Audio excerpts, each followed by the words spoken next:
আহিলের সাথে গাড়ির সংঘর্ষ হওয়ার ফলে আহিল ছিটকে পড়ল অপর পাশে। মুহূর্তের মধ্যে যে এমন কিছু ঘটবে আয়শা ভাবতে পারেনি। যেই আহিল ওর চোখের সামনে পাগলামি করছিল সেই আহিলের নিথর রক্তে ভেজা দেহ আয়শার চোখের সামনে রয়েছে। মুহূর্তেই আহিলের শরীর রক্তে ভিজে গেছে, যা আয়শা ওখানে দাঁড়িয়েই রাস্তার আলোতে দেখতে পাচ্ছে। আয়শার চোখের সামনে যে মুহূর্তে এমন কিছু ঘটবে আয়শা ভাবতেই পারেনি। আয়শা এক পা দুপা করে পিছুতে পিছুতে দৌড়ে সিঁড়ি দিয়ে নেমে গেল আর সদর দরজা দিয়ে বাইরে বেরিয়ে এলো। আয়শা আস্তে আস্তে আহিলের দিকে এগিয়ে আসছে। সবকিছু স্বপ্ন মনে হচ্ছে আয়শার। আহিলের কাছে বসে আহিলের মাথাটা নিজের কোলে নিতেই আয়শার দু হাত রক্তে ভিজে গেল। আয়শা আহিলকে একবার ডাকতেই যেন আহিল একটা জোরে লম্বা শ্বাস নিল, যেন আয়শার জন্যই আহিলের শ্বাসটা আটকে ছিল। আয়শা কাঁদতে কাঁদতে বলে, এই আহিল, আহিল ওঠো না প্লিজ। আয়ু তুমি কাঁদছ কেন? আমি আর তো তোমার কান্নার কারণ হতে চাই না। তুমি ঠিকই বলেছিলে ভালো বাসলে বিশ্বাস করতে হয় যে, যেটা আমি করিনি। তো তোমায় না যে জেনে বুঝে কষ্ট দিয়েছি তাই এটা আমার শাস্তি। তোমার থেকে আলাদা হওয়ার শাস্তির থেকে বড় শাস্তি কি বা হতে পারে? আমার জন্য আলাদা হবে মানেটা কি? হ্যাঁ, কিচ্ছু হবে না তোমার। তুমি আমায় প্রমিস করেছিলে তুমি আমায় ছেড়ে কোথাও যাবে না। আমি তো তোমার যোগ্য নই আয়ু। আমি মরে গেলে তুমি এমন একজনকে নিজের জীবন সঙ্গী করো যে তোমায় ভালোবাসার সাথে বিশ্বাস করবে। আর রইল আলাদা হওয়ার কথা, সেটা তো আমি চাইলেও পারবো না কারণ তোমার অন্তরে আমি আই লাভ ইউ। আহিল নিজের কথা শেষ করতে পারল না, তার আগেই জ্ঞান হারালো। চোখ দুটো আস্তে আস্তে বুজে গেল। আয়শা কান্না থামিয়ে দিল আহিলের কথা সম্পূর্ণ না করাই। আয়শা আহিলকে ডাকতে শুরু করল, আহিল, এই তুমি কথা কেন বলছো না? আমি তোমার ওপর আর রেগে নেই, একটুও রেগে নেই। কিন্তু তুমি যদি এখন আমার সাথে কথা না বলো আমি আর কথা বলবো না তোমার সাথে। এই আহিল ওঠো না প্লিজ। আহিলল, বাবা, এটা আশুর গলা না? হ্যাঁ, কিছুক্ষণ আগেই তো দৌড়ে আমাদের সামনে দিয়ে বেরিয়ে গেল। আরও এমন আহিল বলে চিৎকার দিল কেন? কিছু হলো না তো? এই বকেই অঙ্কুর আর ওর বাবা মা বাড়ি থেকে বেরিয়ে এদিক ওদিক তাকাতেই দেখল আয়শা আহিলের মাথাটা কোলে নিয়ে বসে আছে, আর আহিলের শার্ট রক্তে ভিজে গেছে। অঙ্কুর তো এই দৃশ্য দেখে পুরো স্তব্ধ হয়ে গেছে। যে জায়গায় দাঁড়িয়ে ছিল ও সেই জায়গাতেই দাঁড়িয়ে আছে, নড়ার শক্তি পাচ্ছে না। আয়শার কাছে ওর বাবা মা ছুটে গিয়ে জিজ্ঞেস করল, কি হয়েছে আহিলের?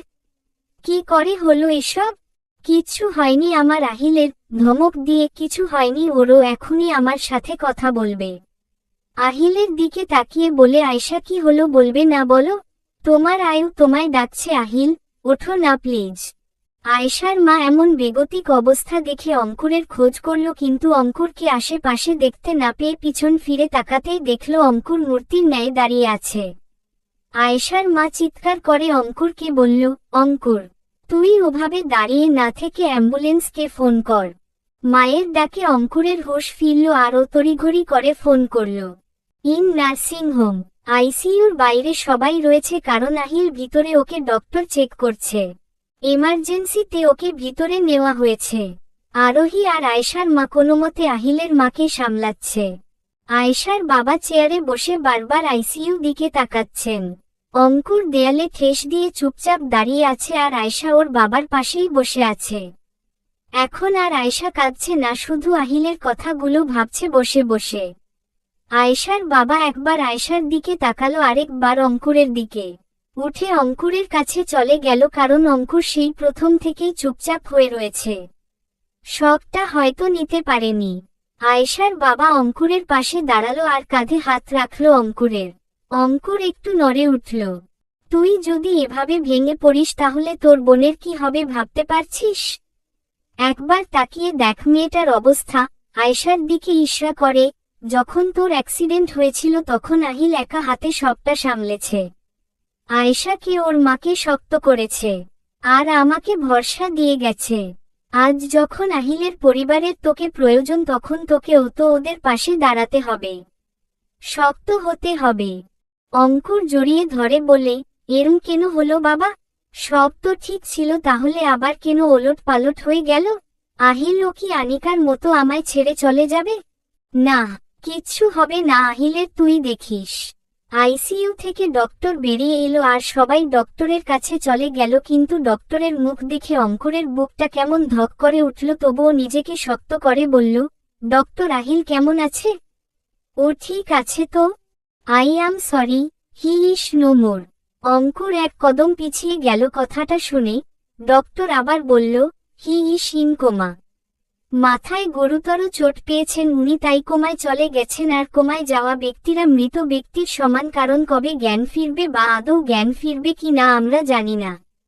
তার মধ্যে মাথায় যেহেতু চোট পেয়েছে, তাই যদি ব্রেনে ব্লাড সয়েলিং হয় তাহলে তো আর কোনো আশা থাকবে না। I am sorry. না হো। আয়েশা পিছন দিয়ে চিৎকার করে উঠল আর অজ্ঞান হয়ে পড়ে যেতে নিলেই পিছন দিয়ে জ্যাক আয়েশাকে ধরে নিল। জ্যাকের আসতে একটু দেরি হয়ে গেছে, কিন্তু আসতে না আসতেই যে এমন কথা শুনতে হবে জ্যাক তা স্বপ্নেও ভাবতে পারেনি। ডক্টর বলল, ওনাকে একটা কেবিনে নিয়ে গিয়ে শুয়ে দিন, হয়তো এত বড় শকটা মেনে নিতে পারেননি। আমাকে যেতে হবে। আয়েশাকে জ্যাক কোলে করে নিয়ে একটা কেবিনে শুয়ে দিল। এদিকে আহিলের মায়েরও অবস্থা ভালো না। আয়েশাকে যে কেবিনে রেখেছে সে কেবিনে আহিলকে যে ডক্টর চেক করেছেন মিস্টার মুখার্জি সে প্রবেশ করল আয়েশাকে চেক আপ করতে। সেই কেবিনে সবাই রয়েছে। যা বলেছিলাম, এত বড় শকটা মেনে নিতে পারেনি, তাই অজ্ঞান হয়ে গেছে। সেন্স ফিরে আসবে কিছুক্ষণ পরেই। চলবে।